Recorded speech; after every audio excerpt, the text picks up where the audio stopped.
বিসমিল্লাহির রহমানির রহিম। আজকে আমরা একটি প্রশ্ন দেখব।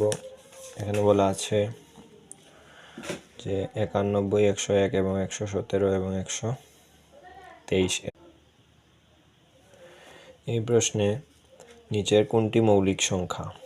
তো আমরা এই সংখ্যাগুলোকে দেখি, তাহলে দেখব যে 101 এই সংখ্যাটি মৌলিক সংখ্যা। এই সংখ্যাটি হলো আমাদের মৌলিক সংখ্যা। পরবর্তী প্রশ্ন বলছে যে 31 থেকে 50 পর্যন্ত মৌলিক সংখ্যা কতটি? 31 থেকে 50 পর্যন্ত মৌলিক সংখ্যা 5টি। মৌলিক সংখ্যা 31 থেকে 50 পর্যন্ত 5টি।